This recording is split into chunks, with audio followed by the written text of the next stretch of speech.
Welcome to another episode of the Reboot Chronicles, a no-holds-barred forum with global leaders, authors, entrepreneurs, and CEOs about how organizations stay focused on growth and innovation in unprecedented times.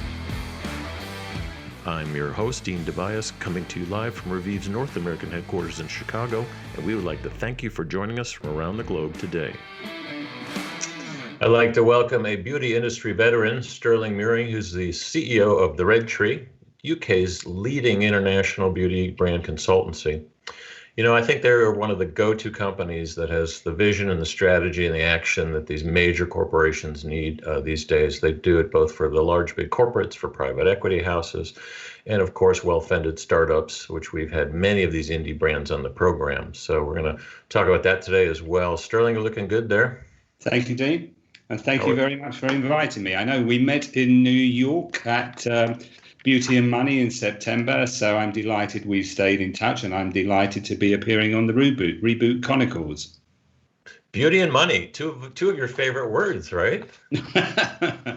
Yeah, but beauty comes first. Yeah, I hear that the salons are finally opening in at least in London. Is that working out? We're starting to have an ease up in terms of lockdown. We've had the major retailers are now starting to open. An iconic store, John Lewis, Oxford Street, opens tomorrow.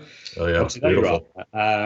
There's lots of good news. So hopefully it stays that way. Still a long way to go, and I hope that we don't experience in London or anywhere else in the UK a second spike. But we'll have to see what happens. People are cautious and sensible, but let's see. Yeah. So tell us about the Red Tree. You started this as the founder years ago, and technically it's an agency consultancy, kind of like Okta, the company that we sold to Salesforce a while back. But tell us about the company, what you guys are up to. Yeah, I set up the Red Tree 10 years ago. We celebrated 10 years in April, although obviously very mutedly, couldn't do much else. No big party, huh? Sorry, say that again?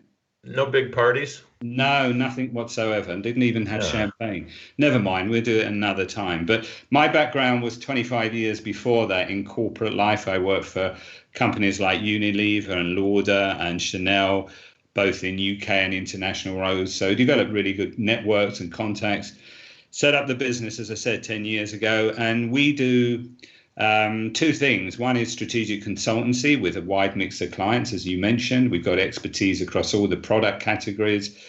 And then the other side of the business is we manage brands. So we act as what we call country managers, and we manage brands for international brand principals across the UK and Europe. And what the latter gives us is a real sense of immediacy and pragmatism in how we deal with consultancy. So we're not a theoretical consultancy practice. We really do focus on action and look as much as possible to our client, contribute to our client success.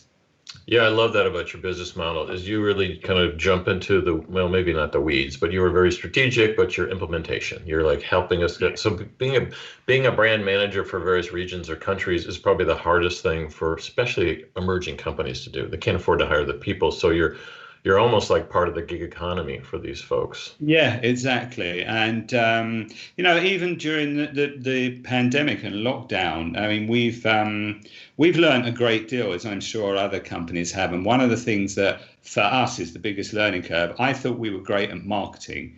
But we had, this was before, COVID-19. We weren't. We were probably pretty complacent. And so we've upped our marketing activity probably by a multiple of 10. And the result is we're handling more projects this month in June, than we were last year. Our level of inquiries has been better than we've ever had before.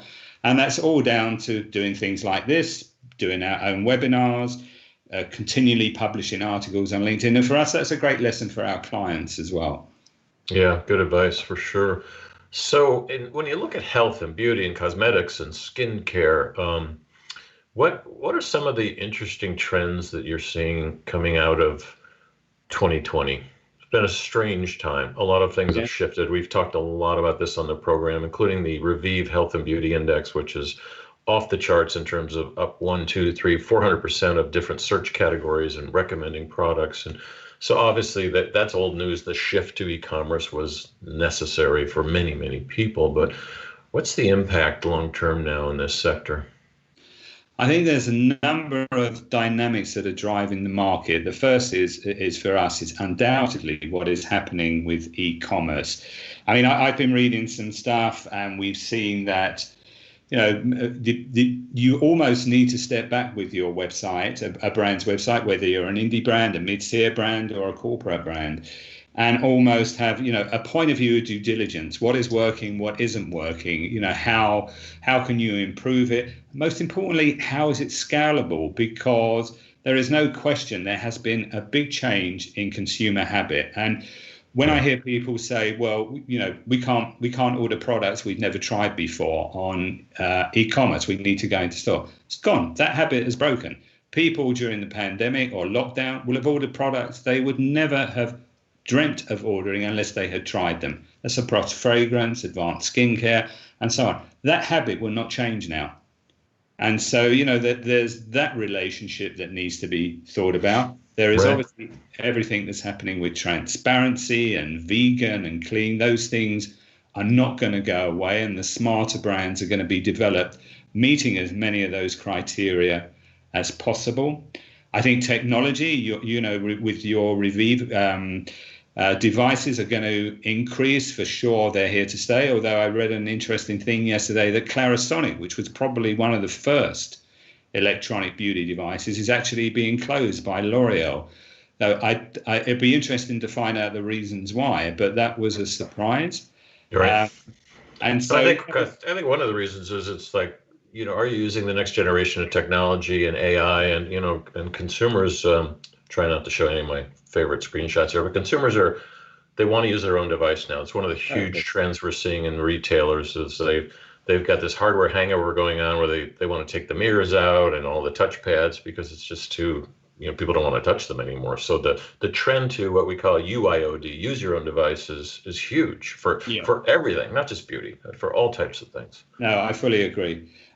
So those are the kind of things. And, every company is going to have to be smart about how they deal with, a new trading environment. I mean, I wrote an article which we published on LinkedIn and on our website about how, the pandemic has to force indie brands to grow up. And I don't mean that in a disparaging way, but they have to treat, all the dynamics of their business in a real way. I think, you look at the example of Deciem. I read in Beauty Matter this week, yesterday actually, that their attempt to bring the brand into people's home has met with an unbelievable success. And so, they're not waiting. I mean, they are taking active steps to try and build a very strong relationship with their customers. And that kind of thing is going to bode very well for the future for that kind of business.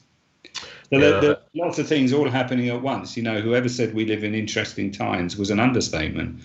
The 2020 hangover. I mean, we've interviewed people that CEOs that are having the best year of their lives. Some of them are having like maybe the worst year.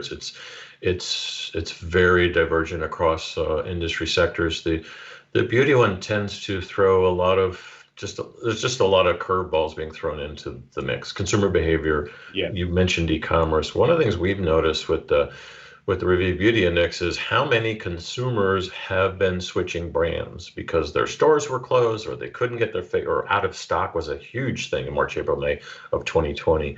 So we've seen consumers switching to brands, and in some cases, when they're going to the store, they're out now. They're looking for it, and they're not going back to the old brand. I'm sure many of them are like me. Have gone back to some, whatever products that are just easy and they're easier to find, guy kind of stuff. But yeah. I think that has really impacted indies a lot. I think it's been very helpful for them to actually it's been a great time to actually market, very stealth marketing and not so expensive, but to target consumers and get them to switch and try new things. Are you seeing that too? Right. And that's why I think, Deciem at Home, which is the name they've given it, is such a brilliant, initiative because, again, that cements the relationship between the brand and its consumer. And that's, what brands are going to have to think about doing, and that's what they're going to have to work at. And I think I mean, it's interesting because we're developing on behalf of clients some new brands within skincare and so on.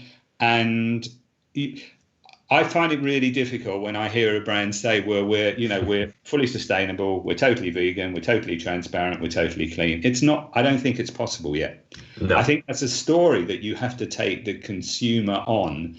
But it's, that is a story that is not going to go away. And unless brands adopt those principles early on in their life, they're going to get left behind.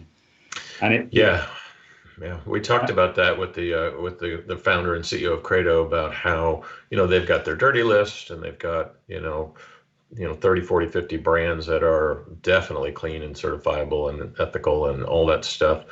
But when I look at other large brands across the spectrum, I think the research was 54% of them claim to have all those claims. And in the article I just wrote about them, I said, I don't believe that. No.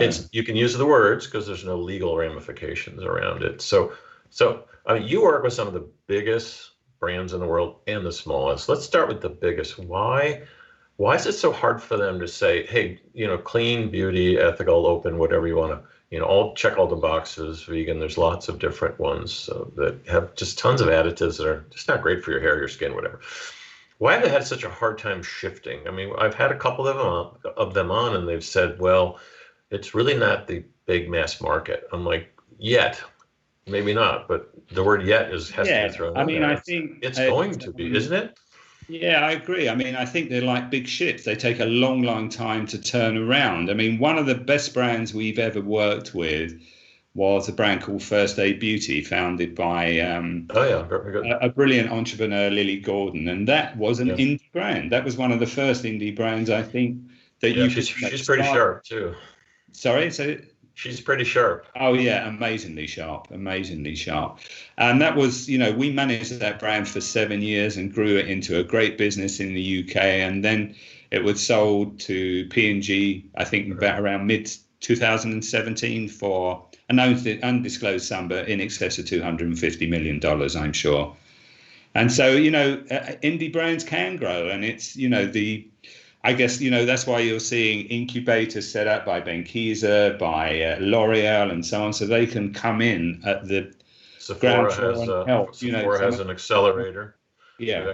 We've actually interviewed a couple of their participants. They love it, even though it's virtual now, which is fine.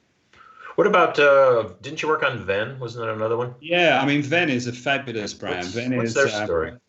A streamlined beauty brand created in South Korea. What does that mean?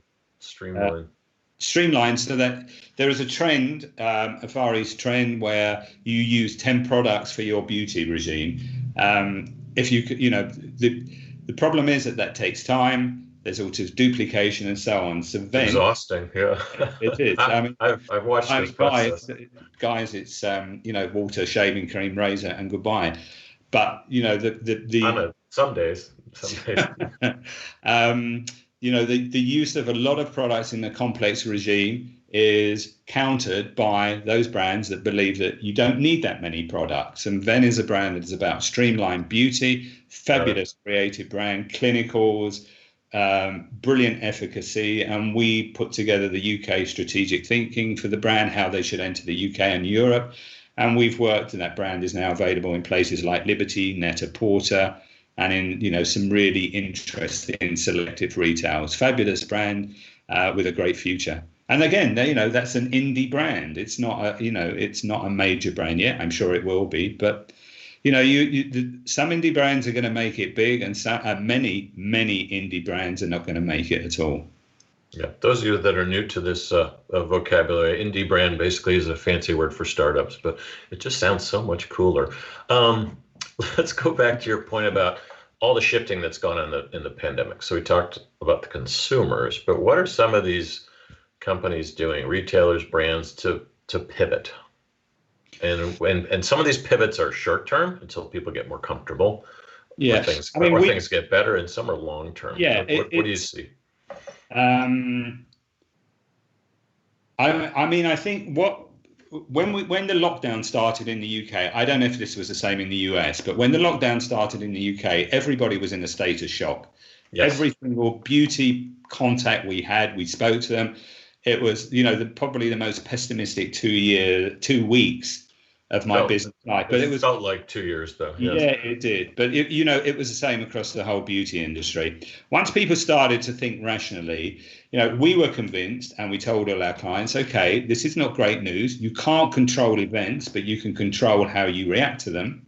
And you need to emerge out of this more strongly. And so, that's the push we've been doing. And a classic example is Space NK, which is a brilliant retailer with 73 stores in the UK, very premium and a brilliant mix of products. Yeah, beautiful stores too. They are incredible, and their stores had to be closed, but they have pushed their business on their website by leaps and bounds because they're constantly introducing new brands, extending the SKU count of the existing brands, and really using this as a platform to entice consumers into their business. So, there's a very polite saying which I don't know if I'm sure you've heard of Tesco, which is the UK's leading grocery chain. The original founder had a saying that you can't do business sitting on your backside. There's a more appropriate word that he used, and I won't use that. But you can't do business sitting on your backside. And I think you can use that. We're like HBO here. No, it's okay. The thing is, you have to have an extremely positive attitude, and you have to find resilience, and you have to find ways of overcoming it. And those brands that have done that are going to emerge strongly. Yep. They're going to be very wise. They're going to be very innovative. Some of the things that, and it's inevitable that those brands that can't do that, I hate to say it, are going to disappear. It's the way it is. And we think that the beauty industry is an easy industry. There was a great quote by a Forbes CEO who moved from IT into beauty, and he said the first thing he realized was that beauty is a grind out industry. You have to keep on at it, you have to keep pushing it, and you don't give up. Yeah, and the margins are nice though compared to other retail categories. Yeah, they are good. That kind of helps. You talked about the article that you wrote, which was interesting, around trends. So transparency was one, ethical beauty was two, inclusivity. I'm not sure what that means for that category. But the last one you hit on was new categories. So let's go into that, because I'm always intrigued by what's next and what's new. Yeah, you mentioned two in there. One was CBD, which I was interested in. The other one was anti-pollution. Yep. I think anti-pollution is going to be extremely necessary, and I think we're still yet. We're working with one CBD brand. What does that mean, anti-pollution? So we do like skin care, we do sun care. Is it protective coating for? I think it's a protective coating, and I think like a hazmat suit. What are we talking here? No. It's not that protective. Yeah. It's to protect the skin from pollutants. And obviously, one of the things that we've seen quite astonishingly during lockdown is that, as pollutants were reduced, just the sheer level of increase in light and so on. So I think what's really going to be interesting, there are going to be unbelievable advances in ingredients and materials that go into skincare, color cosmetics, so that color cosmetics will be color with skincare benefits and so on. So there's going to be real astounding developments in skincare ingredients. Nanotechnology, I'm sure, will come into force again. And, just make you individualized, personalized skincare regimes. So, there's going to be a lot of scientific advances married to the demand for natural ingredients, and that's going to be a unique a unique and very powerful combination. Yeah, that's a good. Those two are a good combination. If I was to add a third piece, let's make a Venn diagram, because that's what I do. Is technology. So AI technology, being able to scan your face, and then right now it's used to recommend out of 20 SKUs, what are the 4 that you should use for your face at this moment of time in your life and this location that you're in. Yep. But in the future, especially as you take nano and all the different ingredient technology, it can actually help to develop specific formulas just for you. So yours is going to be yours will be different than mine, just based on where you live. That's easy. So are you going to We've actually had a couple of these custom ingredient companies on. There's one in the UK that's a startup. It seems like a tougher business to scale. I know you weren't just talking about custom built products just for you, but I'm seeing that as a trend. As a scale business guy, I'm still questioning how we take that to scale. And I think that's one of the issues with the big brands is they think it's interesting, but it's just not massive enough. Do you see that continuing to grow, or is it going to stay kind of a niche? No, I don't think brands have broken how that works yet, and that will still be an interesting one because all of us, our skin tones are very differently, our skin thickness is very differently, and that's why there's a big difference between female and male grooming. And interestingly, male grooming is here to stay as well, particularly what's happened over the last 10 to 12 weeks. So that's another area that is going to grow. It's never going to explode, but it's going to show steady growth year in, year out, and certainly above the total market. I think, it's really interesting because we did a project for a Swiss company who are as far removed from beauty as it is possible to be. They're introducing insulating materials for heavy industrial generators. So beauty was like, so far away from their business, couldn't really get much further. But they found that there was an ingredient from one of their production processes that might have a possible use as a cosmetic ingredient. And we were commissioned to do, all the research. We did due diligence. We brought in a great formulator. And this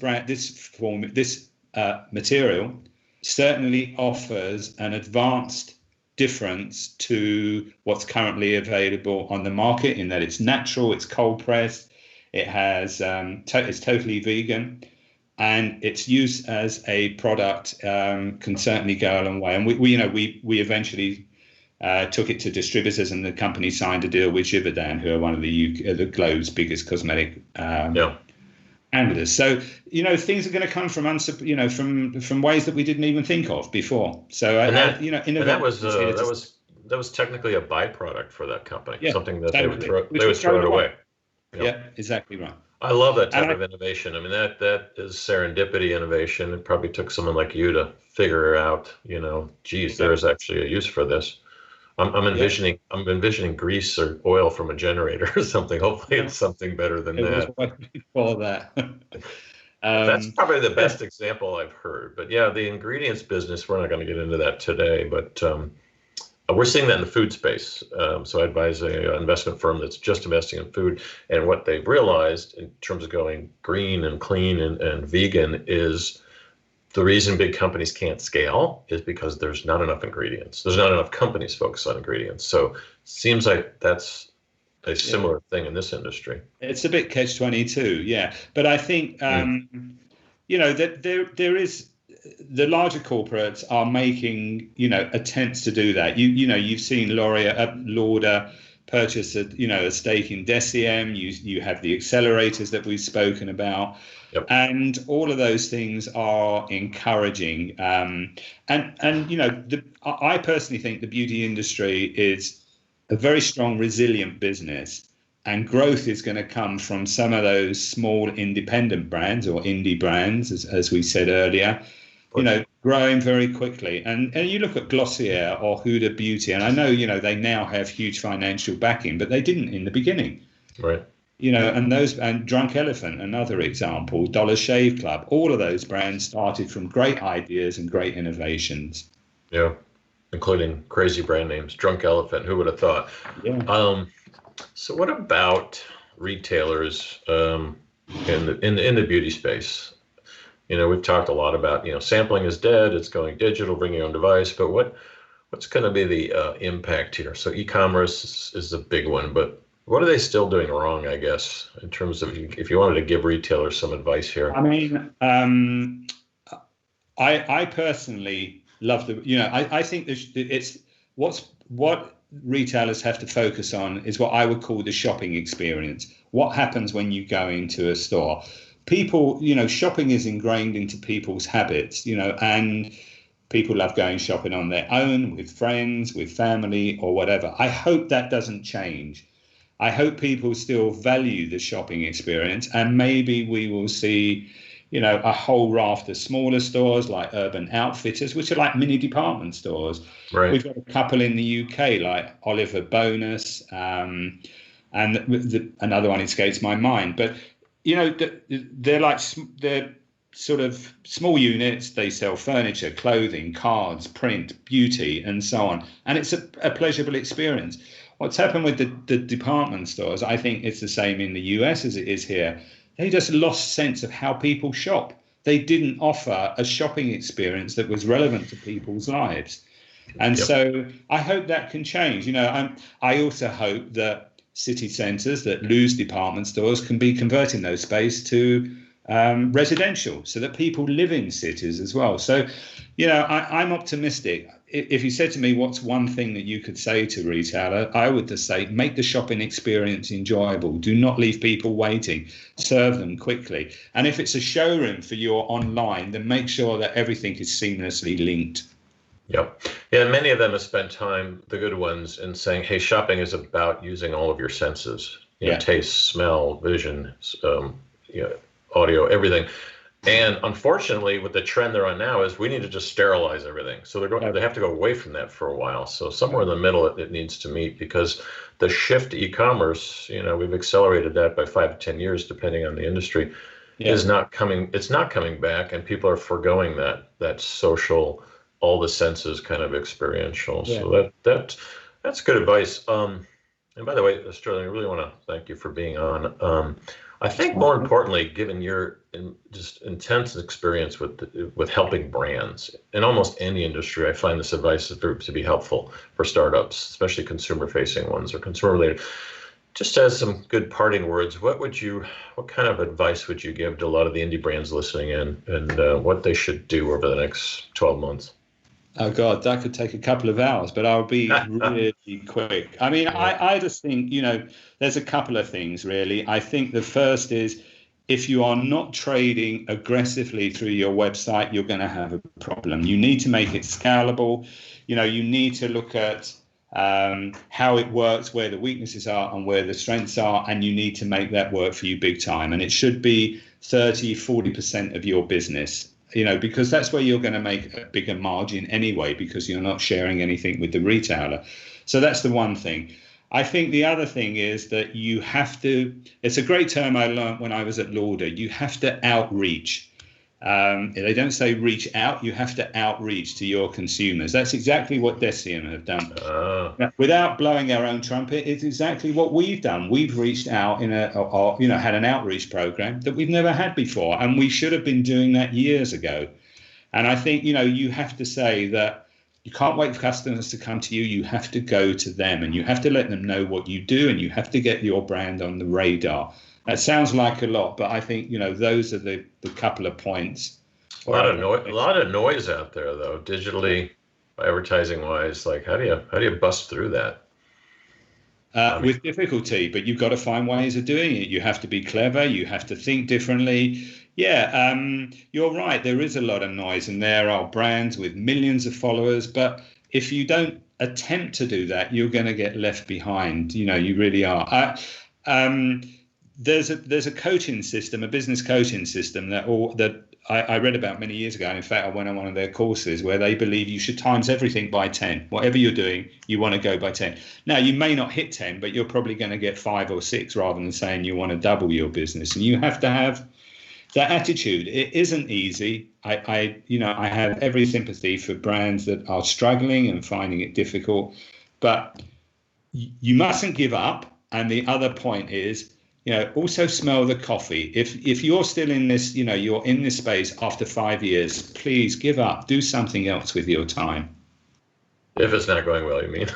Sorry? Yeah. If it's not going well, you mean? Yeah. I mean, there's a limit, and we see clients that, potential clients who have really struggled, and we have to say to them, look, for whatever reason, this is not going to work. And you shouldn't spend any more time. So that's, a contradiction when I say you shouldn't give up. But I think you've also got to be pragmatic and sensible. No, I think it's good advice. Or they should call you.